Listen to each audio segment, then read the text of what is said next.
Rabbi श्रह ली सदरी वयस्सिर ली अमरी वहलुल उक़दतम मिन लिसानी यफ़क़हू क़ौली। हमारे माशरे में बहुत ही ज़्यादा अजीब व गरीब चीज़ें मशहूर हैं क्या, और हम उन पे अमल भी करना शुरू कर देते हैं, नहीं कोई तस्दीक करते, नहीं जानते कि इसका हमारे दीन से कोई ताल्लुक है। क्या हमारे प्यारे नबी हज़रत मोहम्मद सल्लल्लाहु अलैहि वसल्लम ने इसके बारे में हमें कोई हुक्म दिया? क्या अल्लाह ने अपने कुरान में ऐसी कोई तालीम दी हमें? क्यों हमारे पास इतना टाइम तो है नहीं कि हम कुरान खोल के पढ़ लें, हम पढ़ें, गौर व फिक्र करें कि हमारे रब ने हमसे क्या क्या कहा, हमें क्या काम करने हैं, क्या नहीं करने, हमें अपनी ज़िंदगी कैसे गुजारनी है। लेकिन पूरी रात हम मोबाइल यूज़ कर सकते हैं, हमारे पास इतना फालतू टाइम है, दिन भर मोबाइल यूज़ कर सकते हैं, अपने दिन की पूरी रूटीन दूसरों को बता सकते हैं, लेकिन इतना टाइम नहीं कि अल्लाह के कलाम को, अल्लाह के मैसेज को उठा के पढ़ लें। तो क़यामत के दिन हमसे ये भी सवाल पूछा जाएगा कि तुम पूरी रात मोबाइल तो यूज़ कर सकती थी या कर सकते थे, दिन भर मेहनतें और मुशक्क़तें तो कर सकते थे, औरतें घर के कामों में कितना थक हार जाती हैं। तो पूछा जाएगा कि क्या तुम्हारे पास इतना टाइम नहीं था कि तुम अल्लाह के दीन को पढ़ लेते, आप सल्लल्लाहु अलैहि वसल्लम की सुन्नत को जान लेते।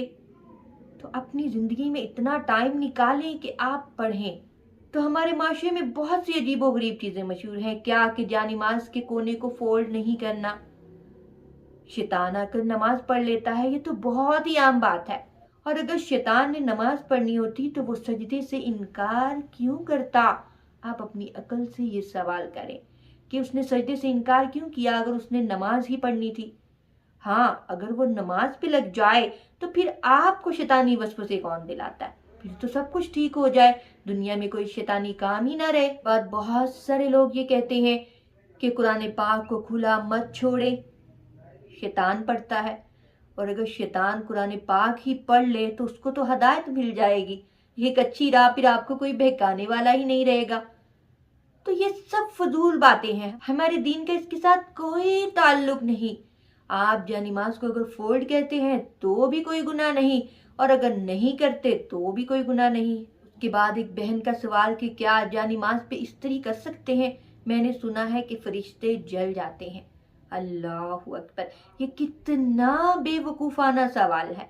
मुझे बताएं, अगर फरिश्ते इस्त्री से जल जाते हैं तो जो वो आसमान से ज़मीन का सफ़र करते हैं, ज़मीन पर रिस्क तकसीम करते हैं, जो अल्लाह ताला ने ड्यूटियां लगाई हुई हैं, हदीस में आया कि फजर और असर के टाइम फरिश्तों की ड्यूटियां तब्दील होती हैं और हमारे नामा-ए-अमल ऊपर लेके जाते हैं।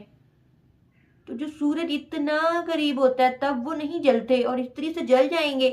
ये क्या फजूल बातें हैं जो हमने ऐसे ही सुनी सुनाई पे अमल करना शुरू कर दिया है। ये सब चीज़ें हिंदुओं की हैं, वो सोचते हैं ऐसी फजूल बातें और ऐसी फजूल चीज़ें, इसका हमारे दीन में कोई हिस्सा नहीं। बहुत सारे लोग ये भी कहते हैं कि जमाई ले और मुंह खुला रहे, आगे हाथ ना रखें तो शैतान पेशाब कर देता है। हाँ, ये बुरा अमल है, मुंह के आगे हाथ रखना चाहिए, लेकिन शैतान पेशाब नहीं करता। तो ऐसी फजूल चीज़ों पे अमल करना, गौर व फिक्र करना छोड़ें, इल्म हासिल करें, आगे बढ़ें। काली बिल्ली रास्ता काट दे तो बहुत बुरा होता है, अगर कौवा बोल दे सुबह सुबह दीवार पे तो मेहमान आने हैं। पता नहीं बहुत सी चीज़ें, मगरिब के बाद झाड़ू नहीं देना चाहिए, नाखून काट कर दफनाने चाहिए, पानी में बहाने चाहिए, ऐसे नहीं मतलब कूड़े में फेंकने चाहिए। पता नहीं क्या क्या चीज़ें मशहूर है, लेकिन हमारे दीन का इससे कोई ताल्लुक नहीं। आप खुद दीन सीखें, पढ़ें और अपनी औलादों को इसका इल्म दें। आपसे आपकी औलाद के बारे में पूछा जाएगा और वो साफ कहेगी हमारे वालिदैन ने हमें ऐसी कोई तरबियत नहीं दी, हमें नहीं सिखाया, हमें नहीं बताया कि अल्लाह का मैसेज पढ़ो। हर बच्चे के साथ ज़्यादती है जो कुरान पाक हम उसे तर्जुमे से नहीं पढ़ाते। कुरान पाक कंप्लीट होता है तो हम मिठाइयाँ बांट रहे होते हैं, जी हमारे बच्चे का कुरान पाक कंप्लीट हो गया, जबकि उसे सही मकसद का पता ही नहीं होता कि अल्लाह ने कहा क्या है। एक बहुत बड़ी आफत हमारा इंतज़ार कर रही है और अल्लाह ताला ने उस आफत के बारे में हमें बता दिया है। इससे पहले कि हम हसरत और अफसोस करें, अपनी ज़िंदगियों को बदलें।